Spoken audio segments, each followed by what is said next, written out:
چې مونږ مليان صاحبان دوس نکینو او یوم یاش د الله د پیغمبر صلی الله علیه وسلم وصف او توصیف بیانو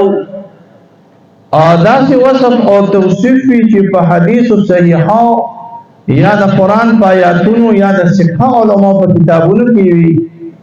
نو میاشتې به تېرې شي ورځې به تېرې شي مليان صاحبان به ستړي شي واعظان به ستړي شي تاسو به ستړي شئ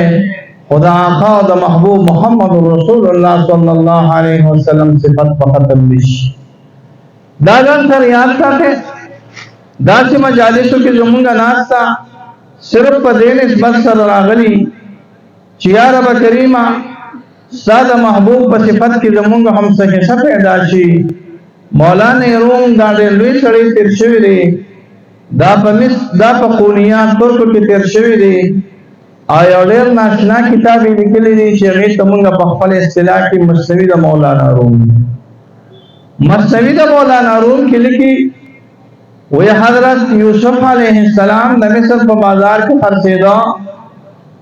د خرڅېدو په وخت کې د حسن د جمال مجسمه وه او د حسن د جمال د مجسمې د وجې نه د خلکو کوشش دا د خلکو طبع دا وه چې دا مونږ والو په پیسو باندې سرداران نوابان مالداران راغونډ شوي یو وړی خپل ویښته راغوستی او هغه په نیت د خریدارۍ د یوسف علیه السلام باندې میلې ته یا بازار ته روانه وه خلک ورته وایي ابی ته سل کې څه ته روانې ستا په دې ویښتو باندې څه کې چې دی لاس کې دي وایي بچیه په دې باندې د یوسف زمونږ د طرفه علیه السلام دا غشتو کوشش کوم چې زه هم په بولې د یوسف علیه السلام کې شریک شم خلک په خندا شو بیا دا څه خبرې کې دا خو د سرو د سپینو جنګ دی دا خو د مال او د دولت لوبه ده دا خو بولی ده په لکونو کې او په کروڑونو کې ستا نه دې ویښتو په دې کې څه فرق پته لګي وایي بچیه ما ته پته ده چې زما د دې ویښتو په دې کې پته نه لګي زما د دې ویښتو قیمت په دې بولې کې نشته زما د دې ویښتو قیمت په دې بال کې نشته زما د دې ویښتو قیمت دا د یوسف علیه السلام په دې قیمتونو کې چې خلک کم قیمتونه لګوي دا هیڅ شی نه دی راغلی خو چې ما هم الله تعالی د قیامت په ورځ باندې اواز وشي چې تاسو پاسې خریدار ایران یوسف نو چې ما هم الله تعالی په خریدار ایران یوسف کې پاسئ او په دغه سب کې چې څوک خریداران دي د یوسف علیه السلام زم پاسم زمونږ دا کوشش دی چې مونږ خپل حسن جمال د محمد رسول الله صلی الله علیه وسلم دا دې ذهن تخکاره کو زمونږ دا کوشش دی چې کوم الله تعالی حسن ورکړي د رسول الله صلی الله علیه وسلم لا مرتبه ورکړي د رسول الله صلی الله علیه وسلم لا عزت ورکړي د الله تعالی رسول الله صلی الله علیه وسلم لا دا په دلیل سره دا په برهان سره دا د عقل په کڅوټه سره دا نن سبا د قوت په کڅوټه سره په دې نوم عاشقه کې په دې علاقه کې او د عاشقان او د محبوبان او د رسول الله صلی الله علیه وسلم په بیان زمونږ کابرین دیوبند عقیده دا زمونږ کابرین دیوبند یو کتاب دی المحنث علی المفنث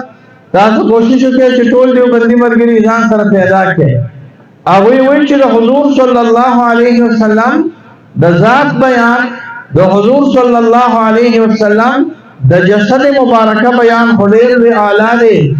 د الله د پیغمبر صلی الله علیه وسلم د زناور بیان د سنت د زناور بیان د حضور صلی الله علیه وسلم د خار او د ازواج او د اصحاب بیان بلکې کومه خاوره چې وجود د رسول الله صلی الله علیه وسلم پورې لګېدلې ده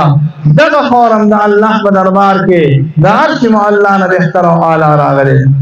زموږ عقیده دا راغلی ده چې الله تعالی پیغمبران د آدم علیه السلام نه راواله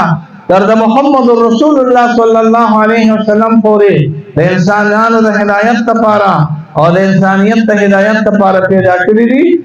او په دې پیغمبرانو کې د ټولو نه اعلی پیغمبر محمد رسول الله صلی الله علیه وسلم دا د ټولو پیغمبرانو نه د ټولو نه اعلی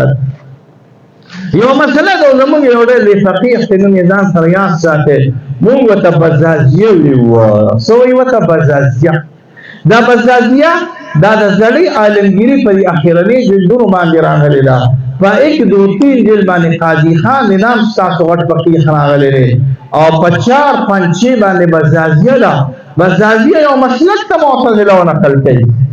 وی د معتزله مسلک دا دی چې پیغمبران ټول یو شان دي او د معتزله مسلک دا دی چې د هر پیغمبري دا مستقل به ذات پیغمبري راغلی ده خو زمونږ مسلک دا راغلی دی چې نه دا د نص خلاف دی تلک الرسل فضلنا بعضهم على بعض او زمونږ مسلک دا دی چې اصل کې استقلالا